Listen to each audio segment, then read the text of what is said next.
Hello all, this is Jonathan Chekel and welcome back to my channel. Today I will be previewing the NBA Conference Finals. Come along with me and let's preview the games. After our playoffs thus far that has seen big teams falter, the NBA will see some new faces competing in a best of 7 series and get a chance to go to the finals to compete for a championship. Let's start at the Western Conference Finals as the Oklahoma City Thunder take on the Minnesota Timberwolves. The Thunder are coming off of a dominant 125-93 Game 7 victory against the Denver Nuggets. Point guard Shai Gilgeous-Alexander had 35 points and scored 12 of his 19 field goal attempts. Forward Jalen Williams had 24 points and made 10 of his 17 field goal attempts, while power forward Chet Holmgren had 13 points and scored 4 of 9 field goals. The Thunder's strengths lie in their depth, defensive versatility, and the exceptional play of Gilgeous-Alexander. The Thunder excel at transition, play with pace, and boast a deep roster of capable defenders such as Holmgren and Alex Caruso, who brings experience to the table, having won a championship with the Lakers in 2020. OKC The Thunder boast the second-best offensive rating in the league during the regular season, and they have continued this form this postseason with their motion offense.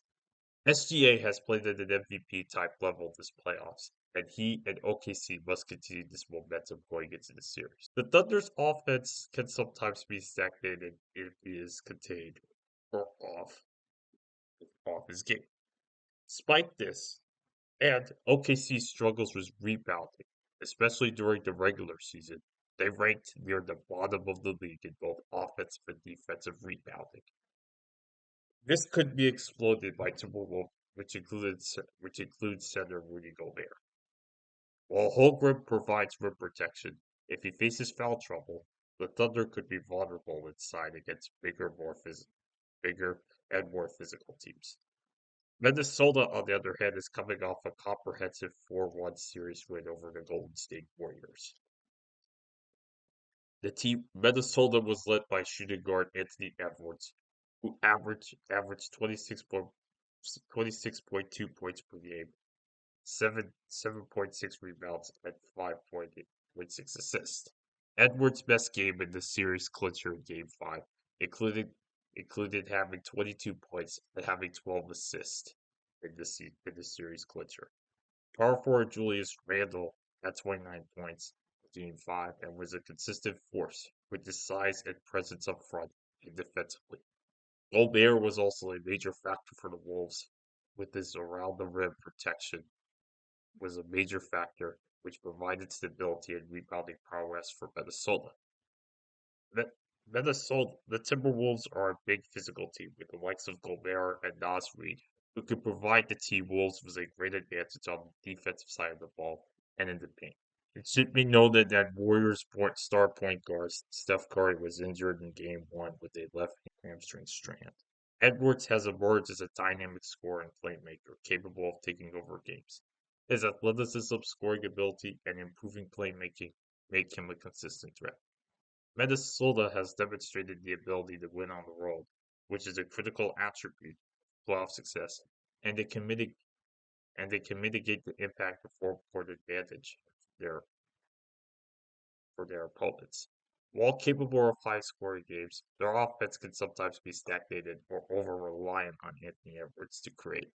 Consistent scoring from the supporting cats such as Reid, Randle, and veteran point guard Mike Conley could help this cause. While Conley is not a high volume scorer, his decision making and ability to run the offense effectively can take pressure off Edwards to always create. While they have capable shooters, their three pointers can be inconsistent at times, which can impact their offensive efficiency. The Timberwolves also the Timberwolves also have a problem with going up against faster teams. While their strength is in size, teams can effectively spread the floor and draw big men away from the basket, which might exploit their their agility and perimeter defense. And Oklahoma City can exploit that. So I think Oklahoma City has got the edge in this one, winning in 6 games due to their offensive efficiency, transition game, and deep roster. SGA is playing at a high MVP level, and and if he can consistently deliver high-level performances, it will be a major task for the Minnesota defense. The Eastern Conference Finals in an old-school battle as the Knicks take on the Pacers in a rivalry that dates back to the days of the Patrick Ewing and Reggie Miller era. The Knicks and Pacers square off with a spot in the finals on the line. New York is coming off dethroning the NBA champion Boston Celtics in a dominant Game 6 at Madison Square Garden. Point guard Jalen Brunson had 23 points and made 8 out of his 14 field goal attempts. And in addition to the Knicks roster and center Carl Anthony Towns had 21 points and made 8 of his 20 field goal attempts. The Knicks' great defense under coach Tom Thibodeau was a major factor, making it incredibly difficult for the Celtics to score, particularly from the three-point range. In Game 6, for instance, the Celtics shot at a dismal 36% from the field and 30% from beyond the arc. The Knicks also dominated the rebounding battle, especially in Game 6 with a 55-36 advantage. In addition to this, New York was able to get some production from their supporting cast in OG Anunoby and Mikal Bridges, who both combined to have 20-plus point games in Game 6. It should be noted that Boston star small forward Jason Tatum was out for the last 2 games of the series with a torn Achilles injury. New York was able to convincingly capitalize on this with their gritty defense, with their gritty defense, with their gritty defense. If there is a weak point for the Knicks, it would be their pace of play. New York plays at a generally slow pace compared to other NBA teams. While it allows them to be great on the defensive side of the ball, it could then lead to a stale offense. This could be trouble going up against Indiana, because like their hometown race to Indy 500, the Pacers play fast. Meanwhile, Indiana is coming off of a comprehensive 5-game series win over the Cleveland Cavaliers. Point guard Tyrese Halliburton scored 31 points and scored 10 of his 16 field goal attempts. He also averaged 17.4 points and 7 assists in that series. Pascal Siakam provided consistent scoring punch and scored in strong two-way play. He was efficient, scoring 17.8 points per game on excellent shooting percentage and contributed with rebounding and defense. His ability to score in the mid-post and attack the rim was the problem for Cleveland throughout the series.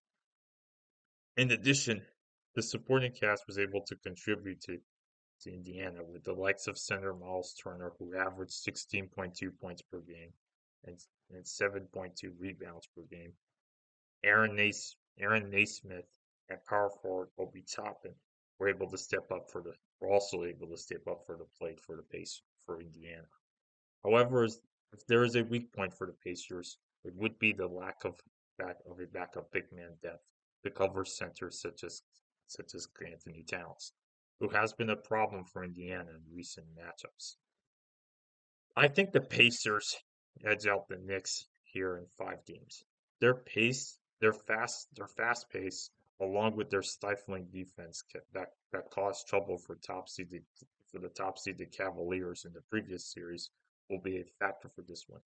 Even though New York has home court advantage for the first couple of games in this series, Indiana has proven in the playoffs thus far their balanced attack, exceptional depth, and the ability to dictate the pace of the game.